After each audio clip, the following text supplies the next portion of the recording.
سیدنا حذیفہ بن یمان رضی اللہ صحابی رسول اور رازدار نبوت، حضور نے جی راز کی گل کرنی ہوگا نا حذیفہ بن یمان نال کرتا،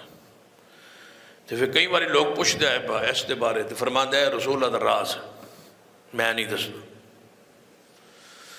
بڑی اہم ترین حدیث دے راوی نے سیدنا حذیفہ رضی اللہ عنہ، سیدنا حذیفہ خود فرماتے ہیں کہ لوگ سوال خیر دے بارے کرتے ہیں حضور بولو میں ہمیشہ فتنے دے بارے شر دے بارے سوال کرتا ہوں تاکہ کسی شر چ نہ پی جاؤں کسی فتنے چ نہ پی جاؤں۔ وہ حدیث دے راوی اکثر حذیفہ بن یمان رضی اللہ تھا، کتاب الفتن وغیرہ حدیث کی کتابیں پڑھو تو حذیفہ بن یمان رضی اللہ عنہ اس طرح دی حدیث دے راوی حذیفہ بن یمان رضی اللہ تعالیٰ دے بارے سیدنا عبد الرحمن بن ابی لیلہ فرماتا ہے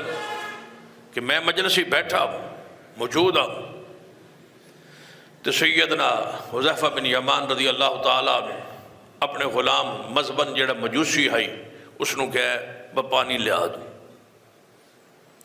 وہ گئے اور پانی انہاں لیاندہ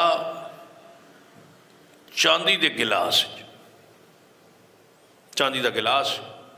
کولا سی او دے وچوں پانی لے، یوں ہی سیدنا حذیفہ نے چاندی دے گلاس پانی پکڑیا نا تو ویکھیا چاندی دے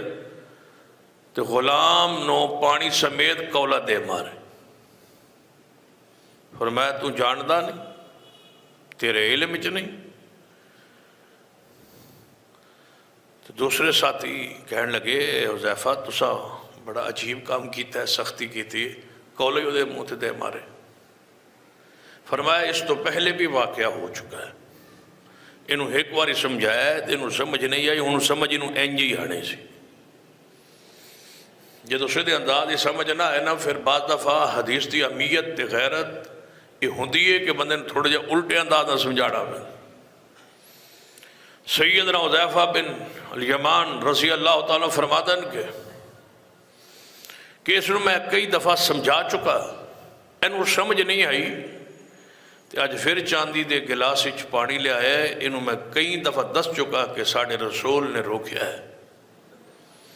ساڑھے محبوب جناب محمد مصطفیٰ صلی اللہ علیہ وسلم نے فرمایا ہے